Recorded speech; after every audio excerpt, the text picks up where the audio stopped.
Hello everyone, welcome back to Newcastle Fans TV. Me and Adam are actually at St James's Park.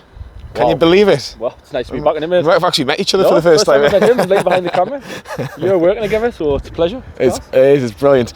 Adam, I think first things first, what was it like? You got through the turnstile, you put your ticket in, and you're walking into the ground. How was it for you? It was just brilliant. Brilliant, to be honest, mate. It's been January 2020 since last time I went. I missed the last board draw against Burnley, so just good to see people again, good to see people in pubs, just kicking around the city. It was just a good atmosphere. Just good to get in there. Football, different story, but I think we all expected that. Just a pleasure to be back.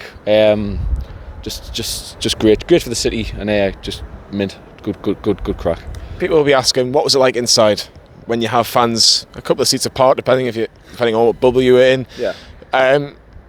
I found it surreal to start with because it was just fans were cheering, fans were trying to chant and get songs going, and then the football started, and it was obviously a bit. I'm not going to say disappointing because we won the game, but it was tough to watch at times. But how did you find it? Because you were near the strawberry corner, weren't you, Adam? Yeah, it was very much like a cup game. So anyone who's been to a full Premier League game and then been to a cup game, and the atmosphere is kind of not the same. But started off well. You could tell people good to be back. It was a pleasant atmosphere. I know there's a lot of fans out there wanted a lot of, we've had in the channel, get on Bruce's back. There wasn't much of that, so that'll disappoint a lot of people, but... Not to start with, we'll talk about the lap of appreciation later. Yeah, so the fans were getting behind the team, and you could tell everyone was just glad to be back in the stadium. I say the football didn't help the atmosphere. I don't think it did. I think you could tell, we've all watched it on the telly for the last year, and it kind of, then we bring it at the ground, and it was very much the same, just a bit flat, but yeah, you've got to enjoy it, just good to be back. Joe Willock is the man of the moment, isn't he, Adam? And 7th goal for Newcastle since he joined on loan from Arsenal. And people were umming and ahhing whether he was the right person to bring on loan. You look at the likes of your Hamza Chowdhury, he's obviously a different type of player. Ainsley Maitland-Niles, as you can see, we're just out behind the Irish Centre really, and people are starting to chant him in a good mood, which is nice to hear for a change. But he was the difference, wasn't he? When he had the ball, he looked fantastic on the ball, got the goal, fantastic finish, and Newcastle come away with 3 points. Yeah, it's not just his goals, it's his overall play. He's brought something different to the team. As he came in, Longstaff was starting to come back. He's just that bit different class to him.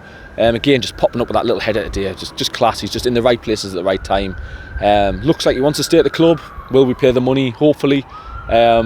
He's worth it. We need players like him in the team, but he's come from pedigree of an Arsenal club where he's going to want to win competitions. Can we promise him that? Probably not. So I wouldn't be surprised if teams like Everton, Tottenham are sniffing around him. So you go from Arsenal to Tottenham, do you think? From what? Arsenal to Tottenham? Clubs like that, if they're guaranteeing first team football, it's going to be a lot of hard work to keep him. But hopefully we do. He looked, as I was saying, the end of the lap there, he looks like he wants to be here, and he's celebrating in front of Gallagher for the first time with fans there, and I said he's a good player to watch. He was a good player to watch, and look at the second half, it was a bit poor, let's be brutally honest. I think both teams were just tired. I think they were just really, really tired. Sheffield United didn't really test the breath the whole game. Newcastle didn't really do anything in the second half, and Newcastle ended up winning. And then obviously the lap of appreciation comes along, Adam. The players come out first, the players that actually played the game, and then was followed by Steve Bruce and the players that were injured, like your Callum Wilson's, your Isaac Hayden's. And there was a few boos, in particular where we were sitting in the Gallagher and you were sitting in the strawberry corner towards the manager. Didn't get too close. No. Was it the right time to boo Steve Bruce? Because, let's be honest, it's been 15 months since we've been allowed back in the ground for reasons that we don't need to go into. But should we have stayed it for another day, or do you think because we haven't been in the ground for such a long time, it was the most appropriate time to say, look, poor season, need to do better? It's one of them ones, if you go and boo him, you look like hypocrites, you look like you're being too critical and you've just won a game, we finished the season strongly. I can see why fans want to hound him out. I get it. I can see why fans who haven't been in the ground would be frustrated with us who have been for not getting too vocal about it. But if you were in the ground, it wasn't that type of atmosphere. It really wasn't. It wasn't the type of atmosphere to get on Bruce's back.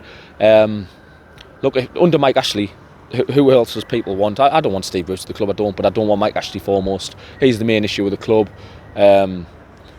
We've got to build on it this summer as best we can. Bruce did get booed towards like as he was walking around, he was walking around by himself, which I found strange. Very lonely figure in the middle. He probably would have hurt him, but what does he expect? I don't know what more the fans could have done. I don't think it would have been right to go in and just hound Steve Bruce for 90 minutes, but I can understand why fans wanted to, but I thought the fans behaved appropriately today and got behind the lads best they could have. 100%. I can only echo what Adam said in regards to that, because it was difficult circumstances at the best of time, but you know, we've got to remember this is a 38 game season, not a 1 game season, and it was probably the right decision by the fans to do what they did, leave it till the very end. But Newcastle come away with a win, and that was mine and Adam's reaction after the game against Sheffield United.